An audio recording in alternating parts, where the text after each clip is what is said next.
Hello and welcome back to Goodness Lover Live. Today we're talking to hormone expert and author Dr. Mariza Snyder, and she's going to tell us all there is to know about estrogen dominance. Let's dive in.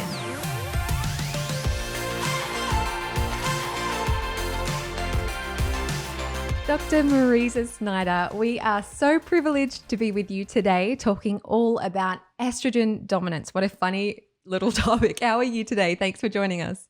Thank you so much for having me. I am doing great today, and I love talking about estrogen dominance. So it's perfect for us to have this conversation. Awesome.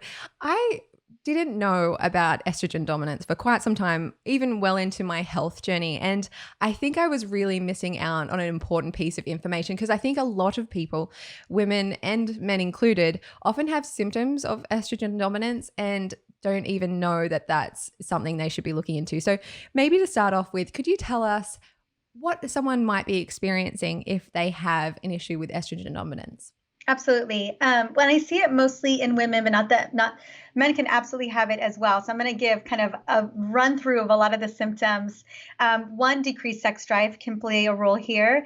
Irregular abnormal menstrual periods, bloating, constipation, breast swelling and tenderness, fibrous cystic breasts, so they feel really kind of just fibrous, headaches, especially migraines right before your period or during your period. Mood swings, so irritability and depression can show up. Weight gain, especially around the abdomen, hips, and thighs, so kind of that visceral belly fat. Cold hands and feet, and this is because estrogen dominance can play a role and work synergistically with thyroid issues. And so we may see, if we start to see low thyroid function, it's worth looking to see what's going on with your estrogen levels. Hair loss or brittle hair, a sluggish metabolism, brain fog, PMS, and trouble sleeping. So those are kind of the telltale signs that we'll see when estrogen is unopposed and a little out of control. Mm-hmm, mm-hmm. And then for the fellas, is there anything in particular? I'm not sure. Fellas. The men. Definitely. It's a very Australian saying. Breast swelling as well. You'll see a little bit more fat deposits there. Again, estrogen is a proliferative growth hormone. So you think of growth.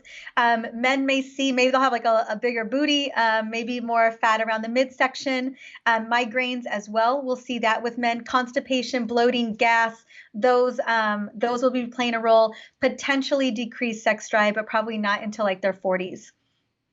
Wow. So there's a lot of unappealing symptoms that you've just listed off here. Tell me, Dr. Mariza, have you experienced this in your life before? And if so, when did you discover that it was an estrogen problem?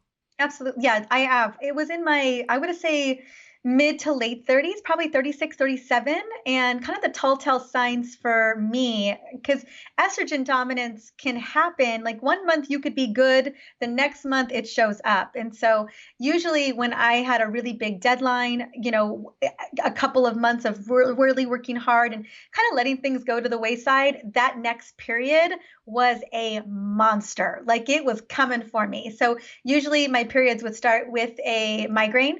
That was always a telltale sign for me that estrogen was unopposed there. I would ultimately start to feel fibrocystic breast. I'd start to feel more bloated, but really severe PMS symptoms was always a sign for me that things weren't right.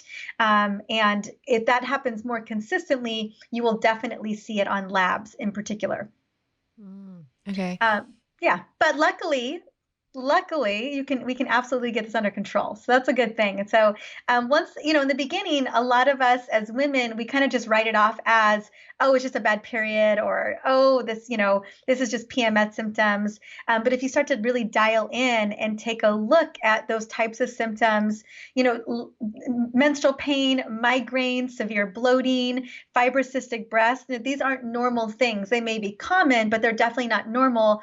And we really want to be, more mindful of what could potentially happen if estrogen over time gets unopposed. We see things like uterine fibroids, maybe even ovarian cancer, prostate cancer in men, breast cancer in women. We start to see aging happening a little bit quicker. So those are the kind of the longer standing issues that happen if we continue to let estrogen go unopposed in the body. Excellent. So you're saying something interesting there, let it go unopposed. So is there some way of dealing with this problem? Absolutely. Well, the reason why I say unopposed is technically estrogen is dominant for women specifically in the first 2 weeks of their cycle, right? During the follicular phase. So estrogen's doing its thing in the follicular phase. Then what I call the main event, which is ovulation, happens. Some women around day 14, day 16, depending on what your cycle lands in. And after we ovulate, we then have the corpus luteum, and that corpus luteum will then release progesterone, and progesterone becomes the dominant hormone in the luteal phase.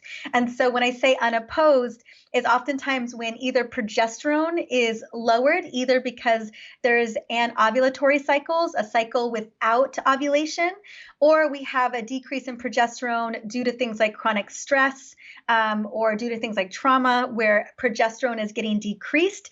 And when progesterone is not there to create that beautiful dance or that beautiful seesaw, then estrogen is doing her or doing him, unopposed. So that's what I mean, is that dance isn't happening, which is meant to be happening throughout our cycles.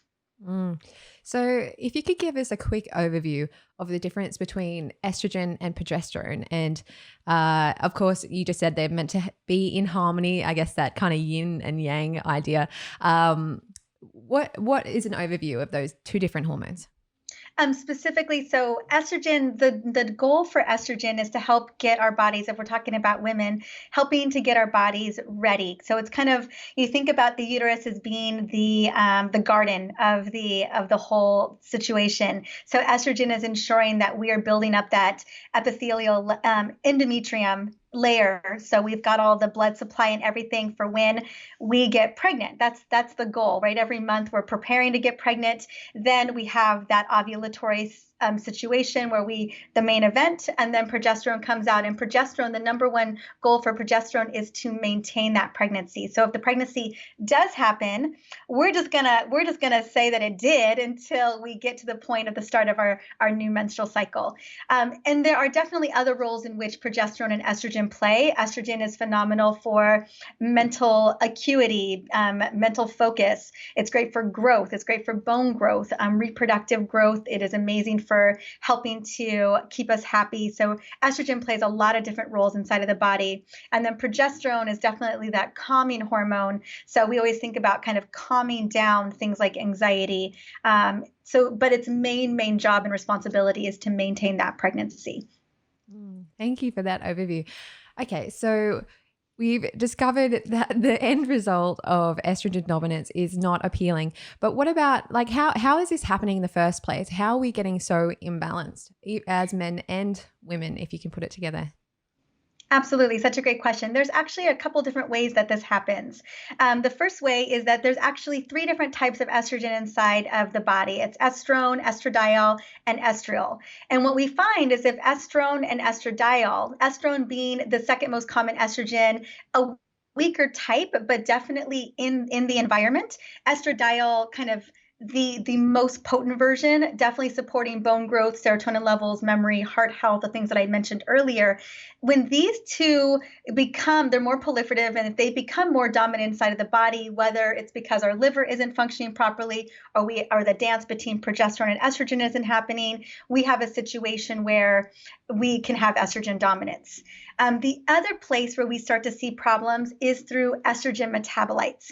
If for some reason the liver, through phase 1 and phase 2 liver detoxification, is not breaking down estrogen appropriately, it goes down the wrong pathway. I can absolutely go deeper into the pathways in just a moment. Ultimately, we have a buildup of those metabolites. They're not able to be packaged in the gut through our estrobolome. Phase 3 detoxification is in the gut, and then they get recirculated back into the liver, where it becomes a bigger burden. So that is the one of the other ways. And then the other one, which is that relationship between estrogen and progesterone. If for whatever reason progesterone is just not where it needs to be, and those can be separate concerns and issues, which we can address, then estrogen, just by default, even if you have low estrogen, it can still be more dominant than progesterone. And we do definitely have an issue inside of the body. Excellent. Okay, thank you. I'm very curious. Is this trajectory of estrogen dominance on the rise, or is there like a sudden increase? What have you seen like at a clinical level, and is there something going on at like, I guess, at a peer review level? Definitely on a clinical level, it's definitely on the rise. And there's a couple reasons externally why we're seeing that. But also kind of just how you had said earlier, Sarah, how you just didn't know about it. I think a lot of people didn't know about it. We kind of ignored it and we kind of chalked it up to a common symptom. So naturally, when women go into perimenopause, which is around, I mean, it feels like it's coming on earlier and earlier. And kind of the earliest we usually see perimenopause is around 35 years old. But let's say 3 decades ago, that was still not very common. We were seeing it closer to like 39, 40. So we're seeing it earlier. That has a lot to do with chronic stress. That has a lot to do with trauma. That has a lot to do with environmental stressors, environmental toxins. And that's just bringing that barrier down a little bit sooner. But in general, when women are heading into perimenopause, the first hormone to start to decrease gradually is progesterone. So just naturally, women in their 40s are going to see an uptick in estrogen kind of naturally. As progesterone begins to drop slowly over time as we get towards menopause, estrogen is still up for a while, but then starts to have that roller coaster effect where it's up 1 month and then it just plummets the next. And that inconsistency oftentimes is driving estrogen dominance as well in women in their late 30s and their 40s. And that's why we see a lot of women having fibroids in their 40s heading into menopause. We start to see a higher uptick in either complete hysterectomies or partial hysterectomies in our 40s as well, because usually those fibroids, if they become symptomatic, if they become we start to see symptoms around our fibroids, bleeding, pain, discomfort. Maybe they're becoming very, very large in size that they're actually visible to see. Those are times where doctors are looking at more surgical methods for managing that. However, very rarely are we looking at the cause of the problem, which is actually the estrogen dominance. That's what's driving those fibroids to be created in the first place. I'm curious you mentioned a toxicity level, like a concept around that. Can you elaborate further on that? Because it's something Absolutely. we certainly discovered that was very curious when we were creating our series, The Healing Key. So yeah, I'd love for you to elaborate on that. Absolutely. So environmental toxins, xenoestrogens, are proliferative in their own right. They're everywhere. They're in chemical compounds. They're in parabens, solvents. They're in obesogens. And obesogens, which is my least favorite type of xenoestrogen, literally says what it does, and it makes you obese. It throws off ghrelin and leptin. So we see these things in persistent organic pollutants, things like cleaners, Glade plugins, plastic bottles, vinyl, your flip-flops, your receipts at your grocery store, makeup, nail polish, mascara. I mean, unfortunately, a lot of the things that women in particular, and men too, I mean, men are definitely wearing flip-flops and are cleaning. But a lot of the personal care products that women are touching or consuming on a day-to-day basis, unfortunately, have these parabens, these BPA, these persistent organic pollutants. And the thing about persistent organic pollutants is they're exactly that. They're persistent. And so they could stay in the body up to a decade, being stored in our adipose tissue, our fat tissue. So one of the biggest issues when it comes to estrogen dominance, and I think just hormonal imbalance in general and liver issues, is that we're unconsciously being exposed to these xenoestrogens, and they're building up over time. It's wild. Whenever I'm at the shops now and I know that what a receipt can do to me, I'm like, she's like, do you want the receipt? And sometimes I need the receipt. Mostly I'm like, no, I'm fine. But I'm just like, we're like, who's going to take the fall today? Yeah, who's going to pick up the receipt? I guess I'm less sensitive, so the mail takes the receipt. I'm like, I'll have that BPA, thank you. Yes, I will take the BPA receipt. He takes one for the team. Thanks, honey. Yeah, it's scary. Like you think about the candles and the plugins and the Glade plugins and all the things that we think, all the fragrances out there. It's just adding up, and so a big part of, we talk about like environmentally how we clean up hormone issues, especially around estrogen, is really doing a major home detox, taking a real scrutinizing look at what you're using every single day and slowly begin to remove those things, so it doesn't feel super overwhelming. But our house is, I'm sure there's a few things that we haven't considered, but this house has been swiped multiple times for any type of estrogen driven products. That's great. I'm curious with if we just dive into this mechanism, because I find it fascinating with what happens with these xenoestrogens. So what's happening in the body? Is it looking at these xenoestrogens as part of the, I guess, the team, or does the body recognize it?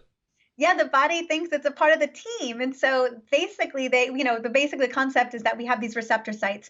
And for the body, estrogen receptor sites are on many, many cells in the body, kind of like thyroid receptor sites. It's one of those things where we just use a lot of this particular hormone for growth, for gene expression. And so what happens with they're not as strong by any means as estradiol or estrone at all, but they're plentiful. There's a ton of them, and they stay in the system way longer. The thing about estrogen is you got to use it and lose it. It's not supposed to stay in the body. You got to keep it moving. So we're detoxifying and we're neutralizing estrogen all the time, 24/7. Like your liver doesn't just have a designated from 2 to 4, it's estrogen detoxification time. No, it's constant 24/7. We've got to get this hormone out. And so when you've got these proliferative hormones, even though they're weaker, that receptor is binding to those receptor sites and it's jamming the lock. And in some instances, we have receptor sites where estrogen fits in and then progesterone fits in. But if the xenoestrogen comes in and blocks the lock, now progesterone can't actually get into that lock. And so when you've got a situation where you've got these kind of negative, unopposed external estrogens that are doing harm, you're basically running the genetic expression of whatever that proliferative hormone is doing unopposed, when it's not even supposed to be doing that. And that's where we start to see the proliferation of things like cancers or things like fibroids. Wow, thank you for sharing. So you mentioned before that you've done a few clean sweeps through your house to make sure all your products are not having any of these offenders in there. For our viewers, what are some top tips of what to look for to avoid hormonal disruptors? Such a great question.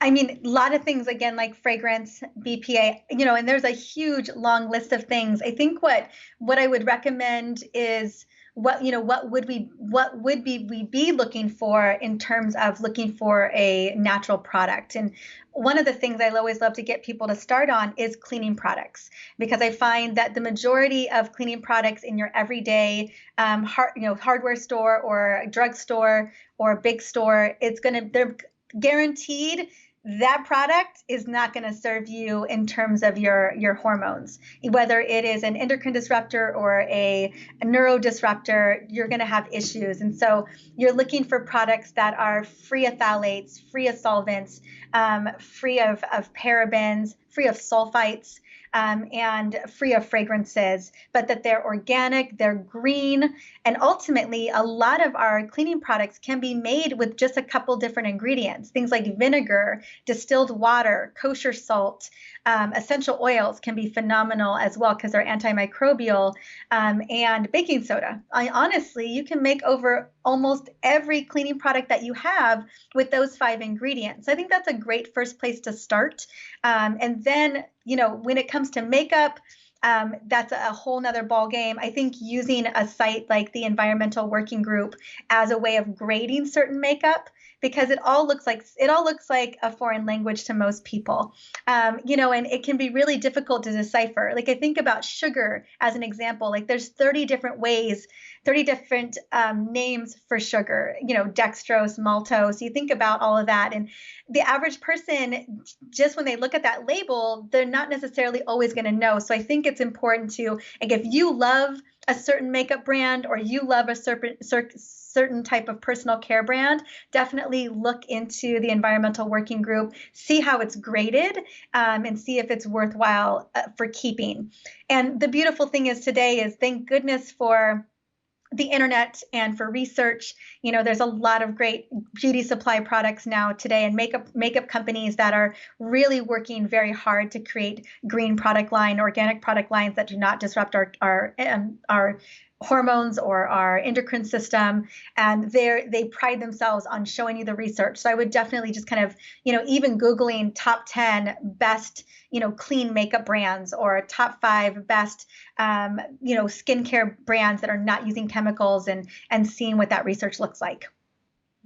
Great tips. Thank you. So good. And I think it's such an important thing that people just take this into their own hands, because if you're sitting around waiting for the government to tell us that these things are bad or they're good or whatnot, that's just not going to happen. There's way too much money at the top level of government that is influencing certain, I guess, song and dances that are going on there of like, this is fine. Now we're going to create a variant of this. So definitely educate yourself. Do not, and this should be a consumer-led thing that we drive, because as the power of consumers, we can change markets. So definitely get on board and spread this message.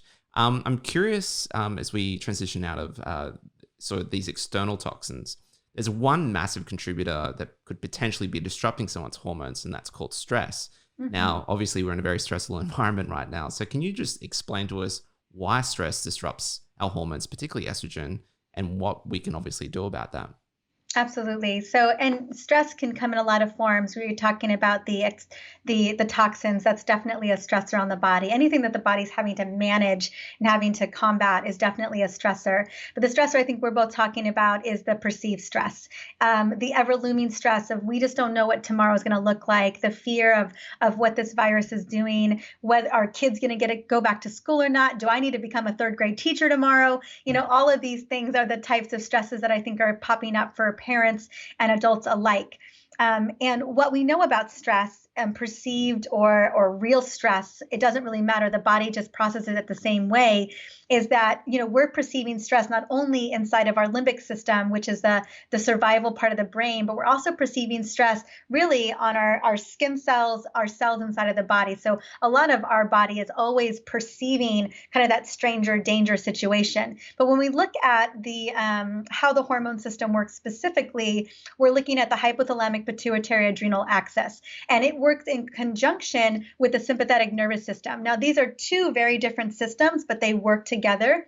I want to focus specifically on the hormone system. So when I receive a perceived stress, let's say my mama texts me right now, there's an emergency in the family, and everything just, epinephrine, norepinephrine, 2 of the faster acute stress hormones, they fire.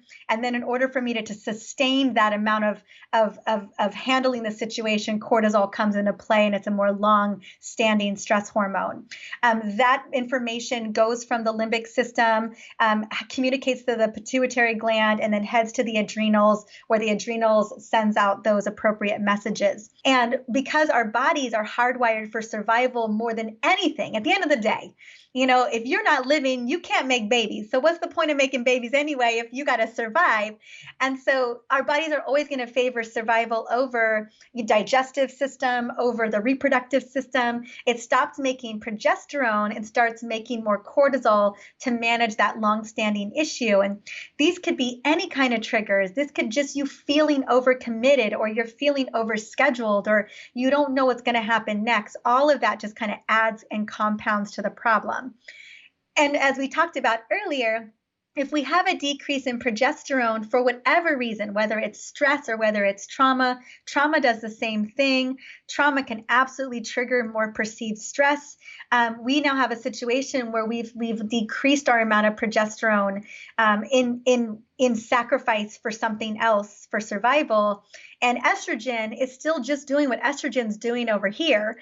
That's where we have a situation, we have unopposed estrogen again in the body. So if stress is constant and consistent, we're always going to be kind of it's always going to be a situation where progesterone may be lower than normal. And that's so often what we see in so many tests, especially the Dutch test, where we look at progesterones and progesterone metabolites. We look at how cortisol is being leveraged and utilized inside of the body. It's really obvious when we see a deregulation of cortisol that we will see a decrease in progesterone. So it's usually very, very common situation. And probably one of the things that I see the most on hormone labs for women is that combination. I'm very curious to hear about this, because I'm sure a lot of people listening right now will be like, I've got estrogen dominance. I have X, Y, and Z. So I think most of us do right now. So can you take us through some of the testing regimes that you think are the most effective, and also what, maybe some case studies as to what happens, what are some before and afters that we can look at? Absolutely. So, when we're looking at the full kit and caboodle picture, we want to see everything. We don't want to just see cortisol on its own. We don't want to just see progesterone on its own or DHEA on its own. I don't want to just see what's going on with estradiol or estrone. I want to see what is happening within the metabolites. Like, how is estrone being broken down? Is it going down the right pathway? Is it going down what we call the 2-OH pathway, the safest pathway to get packaged up in the gut to then get sent out?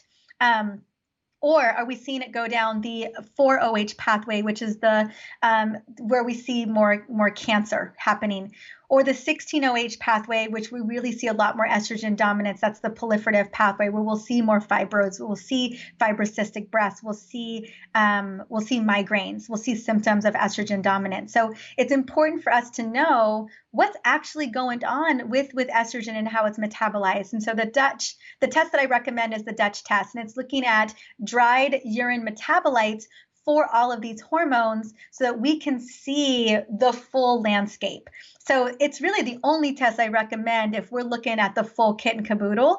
And the great thing about the Dutch test is that you can do it at home. And so you don't need to have it ordered by your doctor. You definitely need someone to read it, because it's not an easy test to read. It's very complicated. But what I love about the company is that they will refer a doctor to you, or they'll have someone read the test for you, because they know that so often women are not getting, like, a test like this is just not getting approved. Like if I were to go to my medical doctor, my general doctor at the hospital, I'd have to beg and plead often to just even get basic labs run, just total estrogen, total progesterone, maybe total cortisol. Who knows what they're willing to do. But it would give me, and they would even say, honestly, this is going to tell us much. And it really wouldn't. And they would be right on that. And so we would need a test that really can follow us through the whole path to tell us, okay, that's where that's lower. That's possibly the reason for it. We can start to put together all the different puzzle pieces and see the full map. Excellent. So what are some stories, a case study? I would love to hear a case study. So, and I've got so many case studies. Unfortunately, case studies where things have, like, I'm working with women after the fact, after they've gone through the whole rigmarole. And then I've worked with women where we start to see things like, severe PMS symptoms. Maybe their luteal cycle just shortened a little bit. And they're having migraines, or all of a sudden their bleeding is just getting a little bit more inconsistent and heavier. And the first thing, anytime I hear any of those symptoms, I usually look at age. This particular woman, her name was Sandra. She was 37 years old. And immediately I was like, oh, girl, that's estrogen dominance. And so the first thing I always want to work on is, number one, what's going on with your stress levels, what's happening on the day to day, and then bring in some mindfulness exercise, things like meditation or breathing, 6 breaths in, 6 breaths out.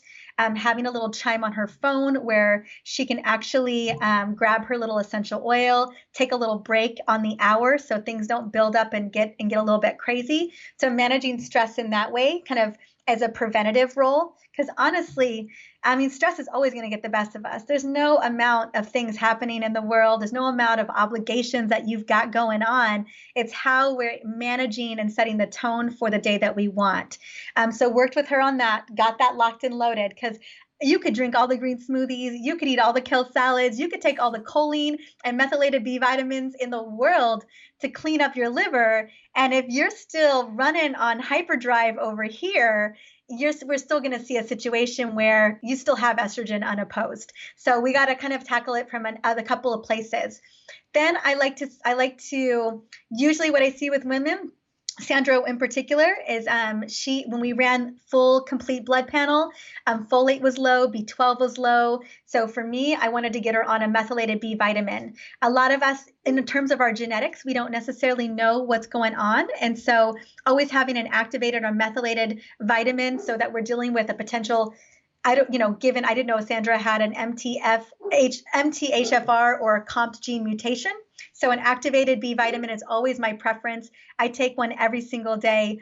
And then also I bumped up her choline and made sure she was getting all of the necessary essential antioxidants, glutathione, resveratrol to support her detoxification pathways. And then looking at food. So I always want to clean up the liver, because the liver is doing so many jobs, including filtering blood, storing hormones, manufacturing, converting, neutralizing hormones, storing vitamins. I mean, there's so much that the liver is doing 24/7 for us. And I rarely meet someone who doesn't need a little liver upgrade. So making sure that Sandra was drinking a glass of water with lemon juice every morning before she kind of got started with her day, making sure that we incorporated healthy foods like green smoothies, lots of cruciferous vegetables, adding broccoli sprouts to her smoothie, just really doing a lot of things that we could do to support the liver. Again, making sure that she was on choline, B vitamins, glutathione, selenium, the types of supplements that are going to help to support our liver detoxification pathways. And so after just a couple of months of implementing these strategies, mostly lifestyle strategies, a little bit of supplementation and making a couple of food modifications, all of a sudden her periods became more consistent. She gained a couple of days on her cycle. Now she was running at, instead of 26, she was running at 28. And she was also, migraines gone, breast didn't feel like just lumpy, uncomfortable breast, and she just felt better. She had more energy. And so what I love so much is that if we can assist the body, we can assist the liver, and we can lower those stress levels, your body so badly wants to be back on track. It so badly wants to be running, like a fine-tuned machine. And so it just took a couple of months. I'd say 60 days, and you can turn the whole ship around. So good. So good. Thank you for sharing. And I have a question. Where does the gut fit into all of this? As you probably know, we're pretty obsessed with the gut. And I do know that it has a hormonal, it impacts the hormonal system. So could you tell us, do you incorporate gut health protocols in with your clients? Absolutely. So anytime I have someone showing up, this was something where I just knew, for instance, with Sandra, not a lot of changes were necessary, but sometimes I have women, another woman, Mary, where it's not very clear. Clearly, the gut and the liver are both being affected, whether we're dealing with a leaky gut or we're dealing with some type of microbiome imbalance.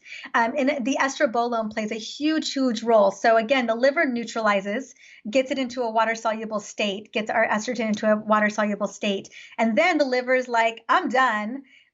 Gut, it's your job. It's your turn. And if for some reason our gut microbiome isn't fully flourishing, it's not happy, for some reason the estrobolome has been compromised, we're going to have an issue with the packaging and removal. Also, if we have women and men that are struggling with constipation, best believe all that work that your liver and your gut just did, it's going to get recirculated again. And so something to just be mindful of. So if I'm looking at potentially a gut concern as well, which in most people that's very much the case, it is time to bring out the big guns and start to look at more serious food intolerances. So removing things like all dairy, eggs got to go, sugar's got to go, just kind of cleaning the slate, making sure that we've got a good probiotics, good prebiotics, good digestive enzymes. Honestly, I don't think that there's an adult on this planet who does not need a digestive enzyme. I am so pro digestive enzymes. And then also making sure that they've got enough acid in their gut, in their stomach, to actually digest and break down the proteins, that their bile is working properly. So all of those things need to be looked at and considered as well. when we're just looking at the overall state of hormonal imbalance and gut issues. And so those are the types of modifications and changes I'll bring in if I've got to kind of bring in the bigger guns. Wonderful. Awesome. Yeah. As just before we wrap up, I just have one last question, just for the males listening. Yes. If you're still this far, guys, we do have estrogen dominance. I'm glad that you've made it this far. Can you explain to us a little bit? Just, is there a different protocol for men when you're dealing with this in a male, for example? Absolutely. When it comes to the liver and the gut, it's the same for both parties. I mean, I think that, again, men too. And, some of the big no-brainers with the liver is be mindful of your medications. Be mindful of your acetaminophen, your painkillers, your natural anti-inflammatory steroids. You got to just be mindful.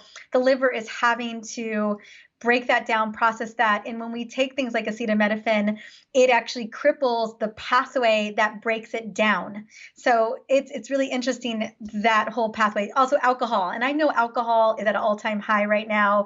At least in the US, it's definitely, I used to live in the Bay Area, and I remember which is San Francisco Bay Area.